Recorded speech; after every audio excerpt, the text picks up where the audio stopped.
해오름교회 성도 여러분 안녕하십니까? 서상배 목사입니다. 오늘은 신명기 11장 10에서 12절 말씀으로 젖과 꿀이 흐르는 기적의 땅이라는 제목으로 말씀을 전하겠습니다. 하나님께서는 이스라엘 백성들을 젖과 꿀이 흐르는 땅으로 인도하신다고 약속하셨고, 약속하신 대로 젖과 꿀이 흐르는 땅으로 들어가게 하셨습니다. 이 땅은 하나님께서 아브라함에게 언약하셨던 바 이스라엘 백성에게 주시기로 맹세하신 약속의 땅 가나안을 가리킵니다. 젖과 꿀이 흐르는 땅이란 말은 가나안을 가리키는 말로서 성경에서 아주 빈번하게 사용되었기 때문에 이 표현은 가나안의 별칭이 되어 버렸습니다. 여기서 젖이란 우유를 가리키는데 양과 염소의 젖까지 포괄하는 단어입니다. 그리고 흐르다는 뜻은 차고 넘치는 것을 가리킵니다. 젖을 생산하는 소와 양 그리고 염소를 많이 사육할 수 있는 풍부한 목초지와 꿀을 채취하는 양봉이 가능할 정도로 꽃과 화초가 많이 자라 살기 매우 좋은 땅이라는 말입니다. 한마디로 풍요롭고 기름진 땅이라는 의미입니다. 하나님께서는 당신의 사랑하는 백성들을 이렇게 젖과 꿀이 흐르는 땅으로 인도하여 들어가게 하여서 살게 하였습니다. 그런데 하나님께서는 이런 가나안 땅을 아무렇게나 주신 것이 아니라고 말씀하셨습니다. 에스겔서 20장 6절에 보면 그날에 내가 내 손을 들어 그들에게 맹세하기를 애굽 땅에서 인도하여 내어 그들을 위하여 찾아 두었던 땅 곧 젖과 꿀이 흐르는 땅이요 모든 땅 중의 아름다운 곳에 이르게 하리라 라고 말씀하셨습니다. 그들을 위하여 찾아 두었던 땅이라고 말씀하십니다. 그리고 그 땅은 젖과 꿀이 흐르는 땅이요 모든 땅 중의 아름다운 곳이라고 말씀하셨습니다. 찾아 두었던이란 말은 하나님께서 이스라엘 백성들을 위해 가나안 땅을 특별히 구별하여 준비하셨음을 의미합니다. 하나님께서 여러 땅 가운데 좋아 보이는 것을 골라주신 것이 아니라 그들을 위해 오랫동안 찾고 찾아서 특별히 구별하여 예비해 두신 땅이라는 것입니다. 그들에게 꼭 필요하고 맞는 땅을 찾고 또 찾으신 것입니다. 그런데 가나안 땅이 젖과 꿀이 흐르는 기름지고 풍요로운 땅이 맞기는 하지만 환경적으로 완벽한 최고의 땅은 아닙니다. 일부 비옥한 지대를 제외하고는 가나안 땅의 전역이 물이 넉넉하지 못하고 기온차가 심하며 곳곳에 불모지가 산재해 있기 때문입니다. 그리고 애굽 땅에 비하면 환경적으로만 볼 때 그리 좋은 것은 아닙니다. 신명기 11장에는 애굽 땅과 가나안 땅을 잘 비교해 주고 있습니다. 신명기 11장 10절 내가 들어가 차지하려 하는 땅은 내가 나온 애굽 땅과 같지 아니하니 거기에서는 너희가 파종한 후에 발로 물대기를 채소밭에 댐과 같이 하였거니와 너희가 건너가서 차지할 땅은 산과 골짜기가 있어서 하늘에서 내리는 비를 흡수하는 땅이요 내 하나님 여호와께서 돌봐주시는 땅이라. 연초부터 연말까지 내 하나님 여호와의 눈이 항상 그 위에 있느니라. 애굽 땅은 한마디로 발로 물을 대는 땅입니다. 나일강은 매년 일정한 시기에 범람하여 비옥한 흙을 날라다 주었습니다. 사람들은 수로를 파고 발로 펌프를 밟아 물을 대기만 하면 언제든 풍족하게 농사를 지을 수 있었습니다. 하늘의 눈치를 볼 필요가 비교적 적은 땅이었습니다. 반면에 가나안 땅은 한마디로 하늘을 바라보는 땅입니다. 가나안은 비를 흡수해버리는 석회암 지형이 많아 강물이 풍부하지 않았습니다. 적절한 시기에 이른비, 가을에는 이른 비, 봄에는 늦은 비가 하늘에서 내려주지 않으면 곧바로 대기근이 찾아오는 취약한 구조였습니다. 이러한 환경의 차이는 그 땅에 사는 사람들의 삶의 태도를 완전히 바꾸어 놓았습니다. 애굽 땅에서는 사람의 힘과 시스템으로 움직이는 안정감이 있는 땅이었습니다. 안정적인 나일강 덕분에 강력한 중앙 집권제와 거대한 문명을 이룰 수 있었습니다. 인간의 노동력, 기술, 탄탄한 국가 시스템만 있으면 미래를 예측하고 통제할 수 있다고 믿는 인본주의적 안정감의 상징이었습니다. 반면에 가나안 땅은 전적인 신뢰와 예측이 불허한 긴장감이 넘치는 땅이었습니다.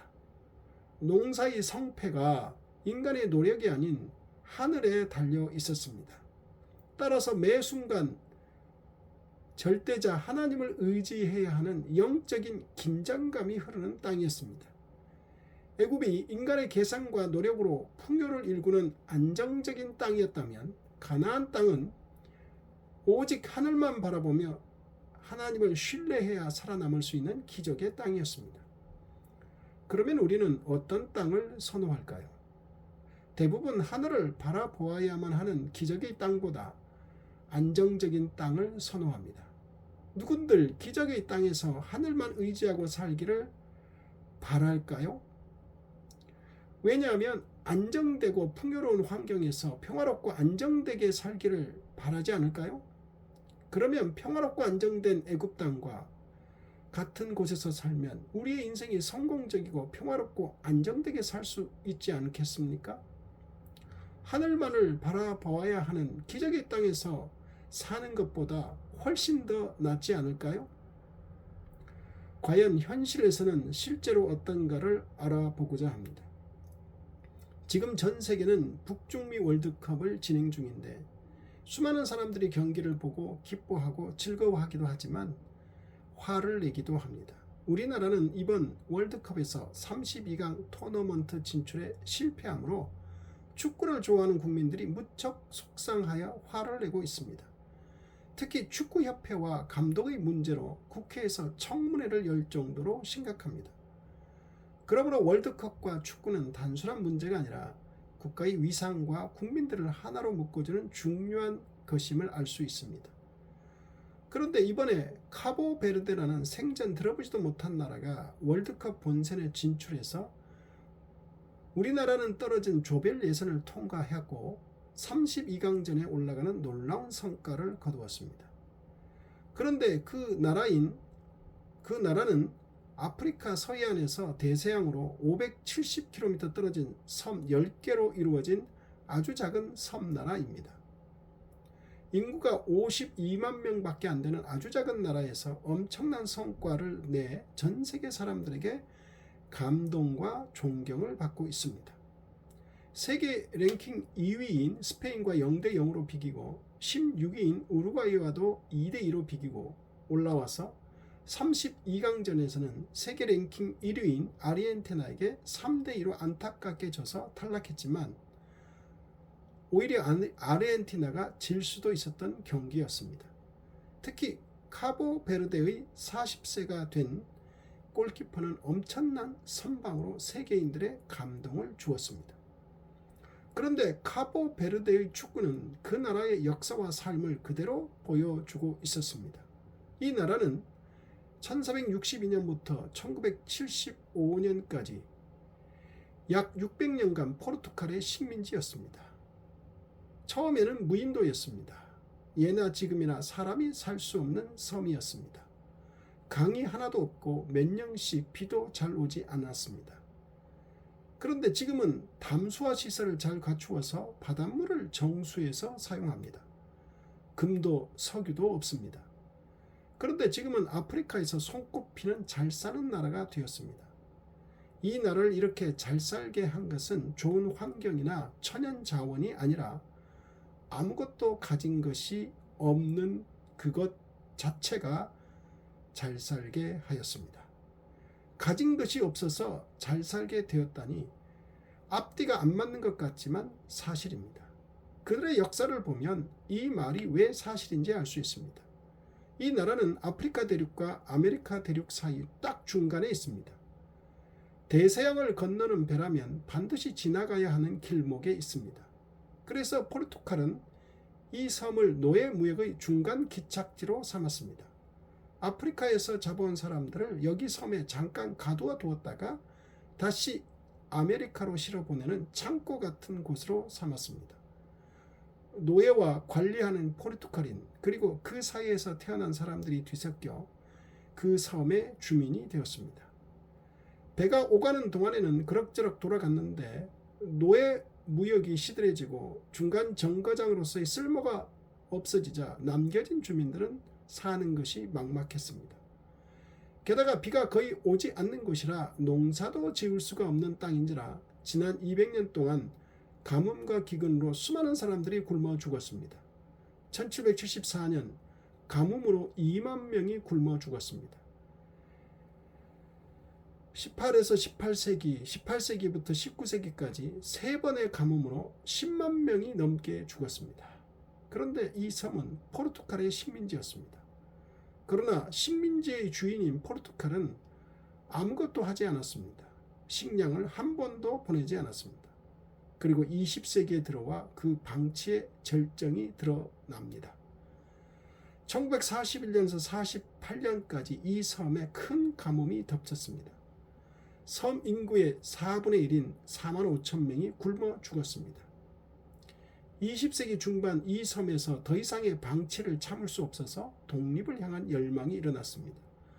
마침내 1975년 카보베르데는 포르투갈로부터 독립했습니다. 독립 후 한 정당만이 나라를 이끌었습니다. 그런데 섬에는 여전히 아무것도 없었습니다. 남은 것은 여전히 척박한 땅과 가난뿐이었습니다. 그러다가 1990년 나라가 헌법을 바꾸어 여러 정당이 경쟁하는 다당제를 도입했습니다. 1991년 다당제로 선거를 치루었는데 20년 가까이 나라를 쥐고 있던 집권당이 완전히 패배했습니다. 야당이 압승했습니다. 그런데 놀랍게도 집권당이 이 패배를 순순히 받아들이고 권력을 넘겼습니다. 이것이 놀라운 것은 당시 아프리카의 다른 나라들은 선거에 진 집권당이 권력을 순순히 넘기지 않고 총을 드는 경우가 흔했습니다. 한 번 잡은 권력을 내놓지 않으려고 내전을 일으키는 경우가 많았습니다. 그러나 카보베르데는 피 한 방울 흘리지 않고 정권 이양을 했습니다. 카보베르데는 가진 것이 없으니 권력을 가지려고 내전을 일으킬 이유가 전혀 없었습니다. 그러나 자원이 많은 다른 나라들은 그것을 지키려고 권력을 순순히 내놓지 않았습니다. 새로 권력을 잡은 카보베르데 정부는 정책 방향을 확 틀었습니다. 시장을 개방하고 밖으로 문을 열었습니다. 자원이 없으니 사랑과 제도에 투자를 했습니다. 사람을 키우고 나라 살림을 정직하게 했습니다. 관광객을 불러들일 만한 깨끗한 바다와 안전한 치안, 믿고 거래할 수 있는 신뢰를 쌓았습니다. 아무것도 없다는 것이 서서히 무기로 바뀌었습니다. 그리고 자원이 없으니 부패할 거리가 없었습니다. 카보베르데는 이렇게 아프리카에서 손꼽히게 안정되고 살기 좋은 나라가 되고 있습니다. 월드컵 축구로 세계에 놀라운 감동을 준 그들은 단지 축구만 잘하는 나라가 아니라 그들의 삶으로 감동을 주고 있습니다. 경제학에서 자원의 저주라는 용어가 있습니다. 그 나라에 석유, 다이아몬드, 광물 등 천연 자원이 너무 가득해서 오히려 나라가 망하는 역설적인 현상을 말합니다. 자원이 풍부한데 왜 저주가 내리는 걸까요? 평범한 국가의 정부는 국민에게 세금을 걷어서 정부를 운영해야 하므로 국민의 눈치를 보고 국민이 잘 살 수 있게 인프라를 깔고 교육에 투자합니다. 하지만 자원의 저주에 걸린 나라는 세금을 거둘 필요가 없습니다. 독재자나 소수 권력층이 자원을 판 돈을 쥐고 국민을 돈으로 통제하거나 자기 배만 불립니다. 국민 역시 열심히 일하고 교육받기보다는 자원 배당금이나 정부 보조금에 의존하는 체질로 변해 사회 동력이 상실됩니다. 무엇보다 땅 속의 돈줄을 차지하기 위해 군벌과 정치인들이 끊임없이 싸웁니다. 앙골라, 콩고 민주공화국 같은 아프리카의 자원 부국들이 수십 년간 잔혹한 내전에 시달린 이유가 바로 이 피의 다이아몬드, 피의 석유 때문이었습니다.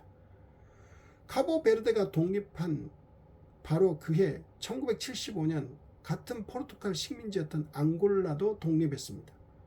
그런데 앙골라는 가진 것이 넘치는 나라였습니다. 석유와 다이아몬드가 많이 나왔습니다. 앙골라 수출의 99.3%가 이 두 가지였습니다. 독립하자마자 그 자원을 누가 차지할 것인가를 두고 오랜 내전에 빠졌습니다. 비단 앙골라뿐만 아니라 남미의 베네수엘라는 엄청나게 석유가 나오지만 역시 정국이 불안하고 나라가 가난하기 짝이 없습니다. 이렇게 실제 여러 나라를 살펴보면 환경적으로 좋은 것이 실제로 저주가 되고 있음을 알 수 있습니다. 이제 다시 처음으로 돌아가서 하나님이 우리를 젖과 꿀이 흐르는 땅, 가나안 땅, 기적의 땅으로 인도하신다는 것은 그 땅이 실제로 그만큼 비옥해서라기보다는 만복의 근원이신 하나님께서 우리와 함께 하신다는 언약적 측면에서 이해해야 하지, 단지 물질적인 측면, 환경적인 측면에서만 이해해서는 곤란합니다. 그리고 젖과 꿀이 흐르는 땅이란 우리가 하나님과 언제나 함께함으로 하늘에서 이른 비와 늦은 비를 적절한 때에 적정량을 내려주셔서 복된 삶을 살 수 있는 땅이라는 것입니다. 또한 그 영적 의미에 있어서 가나안 땅은 하나님께서 장차 성도들에게 기업으로 주실 천국을 상징합니다. 이런 영적 의미에서 젖과 꿀이 흐르는 땅은 천국의 아름다움을 예표해 주는 말이기도 합니다. 천국의 풍요로움과 아름다움의 정수는 언제나 하나님과 함께하는 것이기 때문입니다. 기도하겠습니다. 하나님 아버지, 우리에게 젖과 꿀이 흐르는 땅이란 하나님과 언제나 소통하며 하나님께서 우리에게 이른 비와 늦은 비를 적절한 때에 적정한 양을 내려주시는 땅을 의미한다는 것을 알게 되었고, 궁극적으로 젖과 꿀이 흐르는 땅은 하나님 나라 천국임을 알게 해주심을 감사합니다. 천국에 가서 늘 하나님과 완벽하게 하나 되고 소통하는 그날을 소망하며 살게 하옵소서. 예수님 이름으로 기도드립니다. 아멘.